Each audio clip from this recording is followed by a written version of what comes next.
Hey guys, welcome back. I'm going to do a reading vlog for Lover Forbidden by J.R. Ward.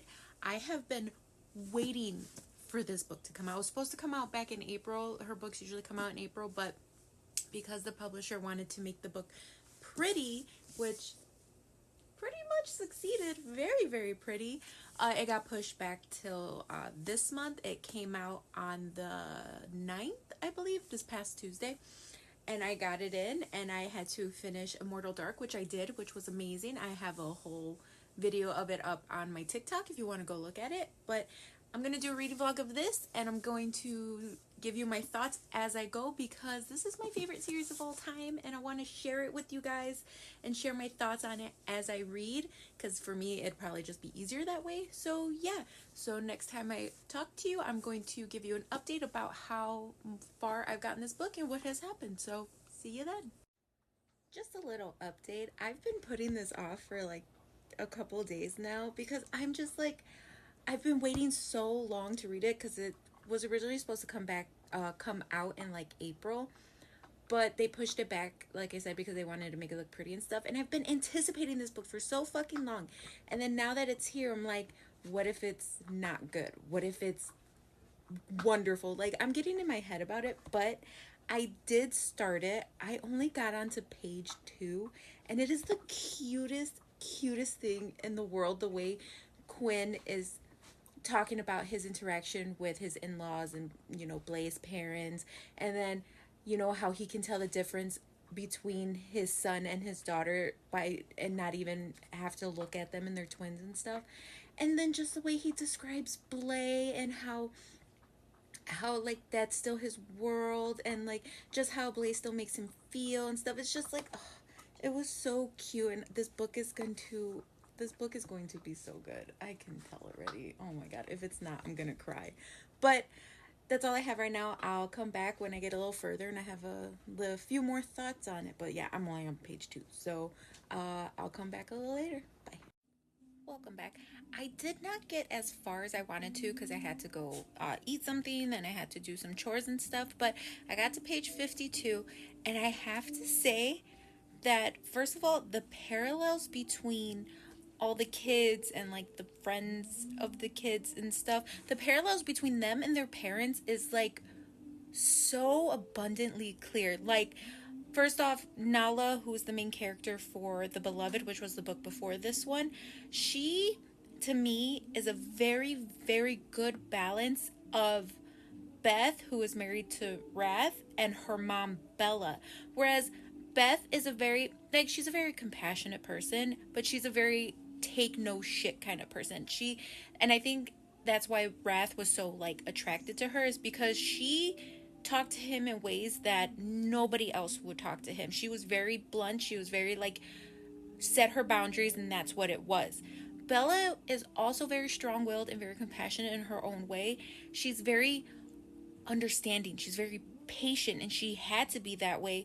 And what made her such a good match for Z was because she was that way. He went through some horribly traumatic, horrible, disgustingly horrendous shit.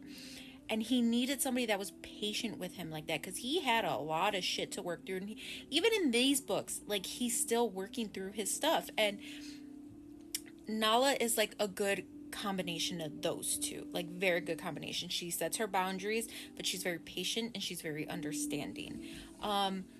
Let's go with LW.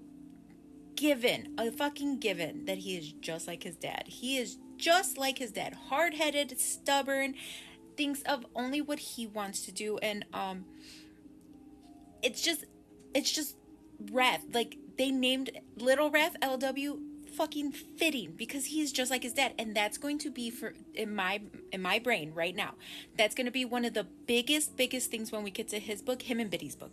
Okay, because him and Biddy are going to be together. I see it already. Like, they're just so cute already. And I feel like that's going to be one of the biggest things, aside from how it was implied how he treated Beth, like, as he got older and stuff. Those are going to be the two things that are really going to cause tension between LW and his dad. because they're both just so hard-headed. They're both so fucking stubborn that they're not going to give in to one another. It's going to take somebody from the outside, whether it's Beth, whether it's Biddy, whether it's Rage, Mary, either one of them. It's going to take outside intervention to get these two guys to fucking listen to each other. And that's a showdown I'm super ready to see. Like, it's going to be so, so good. And then he's not one of the kids, but he is one of the kids' friend, and his name is Sully, and he is the torment of this little group of kids because, well, they're not kids. They're literally all like mid late 20s, early 30s, like the very oldest. And he's very much the torment because in The Beloved, he was keeping Nate from going straight off the fucking rails. Like, Nate was like Nate was in such a bad place that Sully was there specifically to make sure that this dude doesn't unalive himself. Like, whether it was being due to being reckless, whether it's due to his severe depression, like, and I think that's what made him and Nala, like Nate and Nala, such a good match, is because they are the parallels, maybe not as extreme, because Nate did go through his own very traumatic stuff, but like, she was the perfect balance what Nate needed. Nate needed somebody that would put him in his place, just like Beth did for Wrath, but then he also needs somebody who's patient and understanding and compassionate to what he was going through and why he was going through this, and then all the shit it brought up from his past. Like, it was, the parallels are there. The parallels are there, and it's nice to see, because then it gives a little like call back to all the first 6 books and stuff, and the writing style is just like that to the first 6 books, so that's very nice to see. And then she also tosses in some social commentary about social media, the internet, influencers and stuff, because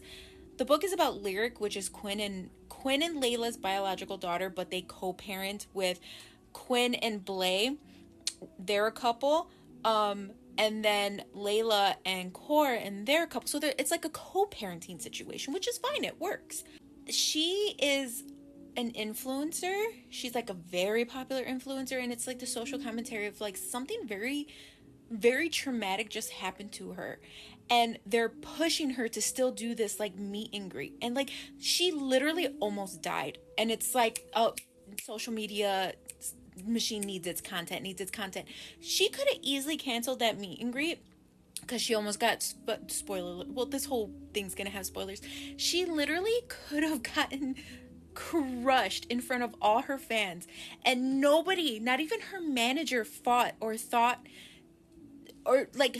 like maybe we should postpone this, reschedule it, cancel it, something. But no, it's like, it's just like, it's about the social commentary about how social media pushes these influencers to be like these false idols that people worship. And then literally like further down into the scene, right before the end of the chapter, it just solidifies what she said. And it's like, after all this commotion and stuff, the only thing they could think about is what would make this situation even more viral, even more whatever have you, because we already had the first meeting between Lyric and her happily ever after, which his name is Devlin, and he's like this big grouchy dude. Like, the trope is there, like sunshine grouchy stuff.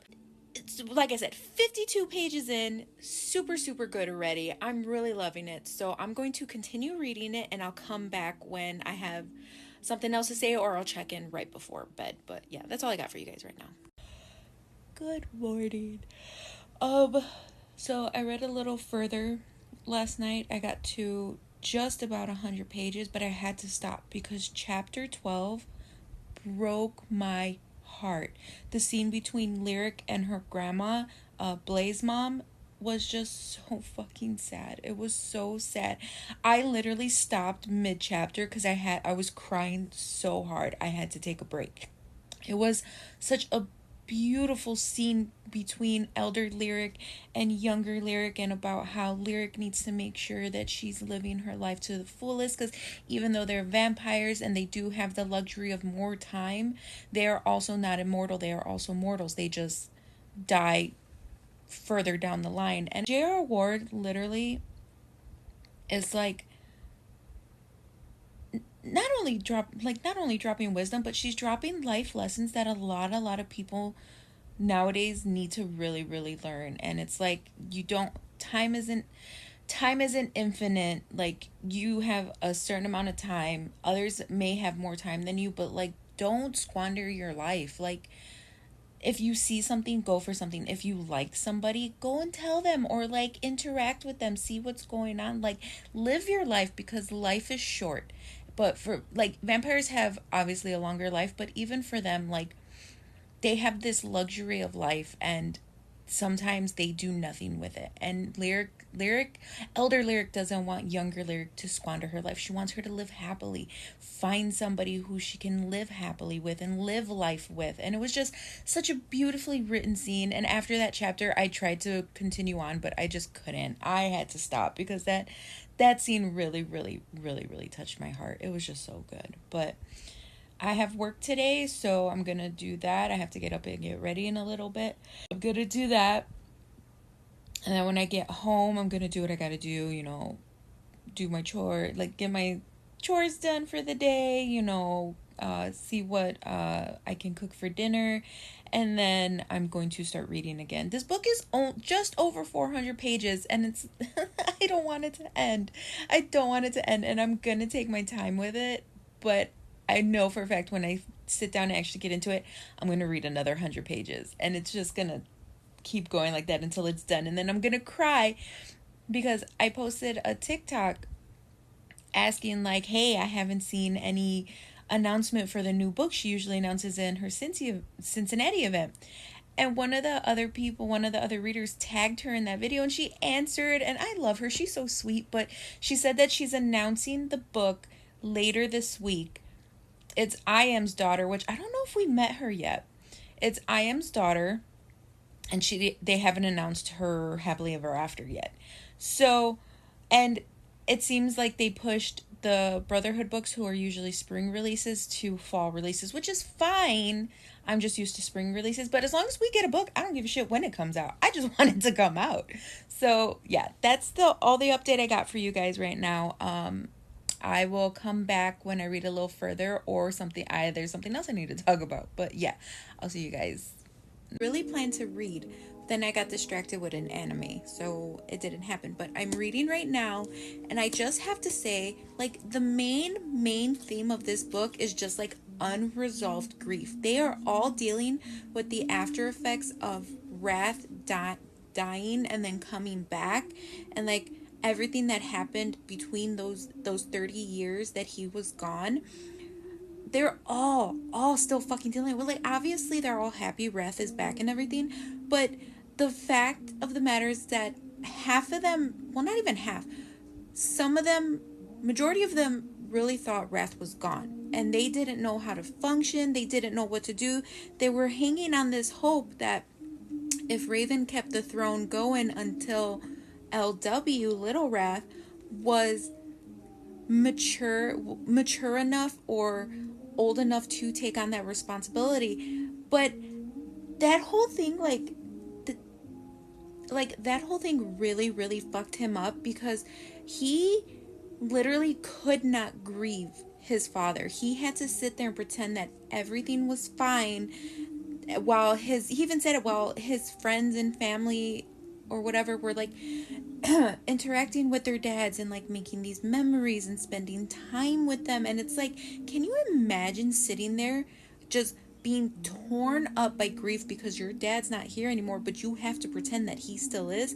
That is so fucked. And like, yes, he has every right to be angry, he has every right to be upset, but also he's taking it out on Beth, which, I mean, Beth was kind of in the wrong too. Like, I get you have to make sure everything ran smoothly with Wrath gone. Otherwise, like, it was just going to fall apart. It was going to be chaos. But she put her son on the back burner for that. She literally, like, you can still do all that, but then also still try to prioritize your child. Because, like, he felt like he was dealing with this shit alone. And, like, everybody just kind of fucked off and really just, he even said it, that they didn't give a shit about him as a person. They just saw him as a future leader. They just saw him as an ass to sit in the throne. And I mean, you can't blame him for the way he feels. You cannot blame him for the way he feels. It's very, very valid. Very valid. This book is very, very grief heavy. Like, very, very into the talks of like immortality, mortality, like what are you doing with your time? What are you doing with the rest of the time that you have? Wrath really opened up a door for everybody to really, really look and realize like life is so short and it can end like that. And it's a very sobering and sad topic, especially for a book like this. Like, obviously it's a romance book, and it's a very heavy topic, but I mean, we all deal with it. We all deal with our own mortality, and it's sometimes it's tough to have it just pushed in your face, but I mean, it's in the inevitable for all of us. Mortality is inevitable. We're all gonna get off this ride at one point. So it's just, when we do get off the ride, what are we leaving behind for the people we love? Are we leaving behind a legacy, or are we leaving behind more trauma? I mean, at least that's what I get out of this. But Devlin and Lyric, on a happier note, almost did what adults do. They almost banged. It felt very sudden, but then also, I mean, in books like this, like, there's gonna be insta love. You only have so many pages, but it felt very insta lovey, and it's very hit or miss for me. But in this case, I'm okay with it because it fits. But I feel so bad for Sully because, just like Nate, it's a very unrequited love, and that man is gonna spiral, and he deserves a happily ever after, just like Torment. Well, they all deserved it, but Tor really, really deserved his happy ending. And Sully's in the same boat. Like I said before, the parallels between those two are there, and it's very, very hard to ignore. Yeah, Wrath and LW just had their first blowout, where Wrath is trying to get through to him. Like, I get you're angry. You have every right to be mad, especially at me. But your mother does not deserve it. And I feel like it's a very subtle way of leading up to the whole, that may be your mother, but that's my wife, and you're not going to treat her that way. So I'm going to read a little more and see what else happens. I am really, really enjoying this. Aside from the insta-love shit, I am really enjoying this. This is literally just like the first 6 books. The Beloved was like the first 6 books. This is reading like the first 6 books. I know this series is coming to an end. I mean, there's only so much more she can do, at least in my brain. I hope it goes on for a lot longer, but I'm just like, it's really good. It's really good. Am I sitting in the same spot? Very much so. This is usually where I read or in bed, but I have another update for you guys. This book is literally, it's so good. But also, like, another main theme aside from their unprocessed grief and the fact that they are now looking at, like, the fact that, yes, they live for hundreds of years, but also they are not immortal. Like, they do die eventually. And they're coming to terms with that very prolonged mortality. But also, it's so nice to see that these kids, once again, they're not kids, but, like, the newer generation for the Brotherhood, like, yes, they have their own shit that they're doing, and yes, they have their own stuff that they're going through and dealing with, like, their own problems, but also it's nice to see that their parents and, like, aunts, the uncles, everybody else is around there to kind of guide them, even though they are also still going through, life. But, like, they're guiding their kids or their adopted kids or the younger generation. They're guiding them through the life that they have to live in a way that they themselves never got. Like, they bumbled through life. The older generation, their parents or whatever, fucked them up to the point where it's like they were functioning adults, but they were not functioning adults. Like, can I explain this? They were adults, they functioned the way adults do, but they had such skeletons in their closet. They had such dark shit to deal with V and the Bloodletter, with Torment and everything he went through, from losing Darius to being disowned by his father to all kinds of shit. Then there's wrath and what he experienced with his parents, and then everything after that. Then there's like rage and his stuff, and Biddy and her stuff. It was the fact that they're there to guide them, and even though they are far from perfect, like they're not perfect parents, they're not perfect in any way, they're doing their best to help guide the younger generation through their own problems and trauma the best that they very can. It's a different route than the older books, obviously, because people grow, people change, especially when you start having kids and stuff. So it's nice to see the realistic aspect of their life, even though of course they're vampires and all that good stuff. Like the fact that life never stops lifing is so prevalent in these books that it just brings that realism to them that makes me love these books so fucking much. But yes, Lyric is going through a whole situation, and her conversation, she went up to the sanctuary to go talk to Lassiter, and like he put it pretty much into perspective for her. Like, yes, you are changing, you are navigating this new landscape of things that you never had to do before to find out who you are as a person outside of the stuff that you don't want to do anymore, that no longer brings you joy. It was just a very, very, very nice conversation. The thing with Lassiter that works for the newer books and the new generation is his personality is he can be silly when he needs to be, but when the situation calls for him to be serious and to have gravity, to bring gravity to the situation, that's what he is too. Like he can do both sides to bring what the people who are coming to him need. Like, he's the new god of this world, and he even like insinuates like, I'm not forever either, nothing is forever, so like you got to make good on what you want to do and just go from there.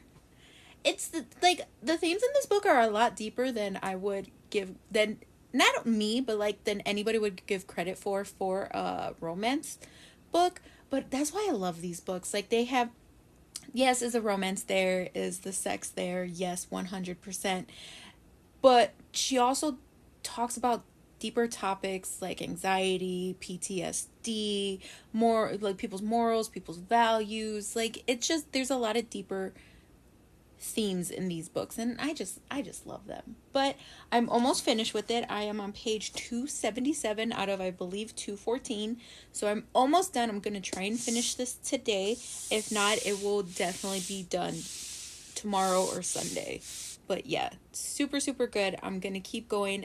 Major spoiler for this book. Please fast forward to move forward. Okay, if you've done it, cool. Do it now if you haven't. Okay. Devlin is Davina's son? Since fucking when? When did she have... No way. No fucking way. How? Okay, I have to continue reading. I'll be back. I finished Lover Forbidden a few days ago. I just kind of wanted to sit with my feelings about it, especially the ending. And I have to say, I was not happy with the ending. I was very, very disappointed in the ending. Simply, like the last 40 pages, 50 pages, it just felt so rushed. It felt so rushed. It felt like, I was telling my sister, I was like, is she on like a page limit? Is her publisher putting her on a page limit? Because there were certain things that happened that I wished were fleshed out more. I wish there was interactions that we got that I felt were important. There was decisions that characters made that seemed very, very out of character, especially with how they acted in the past.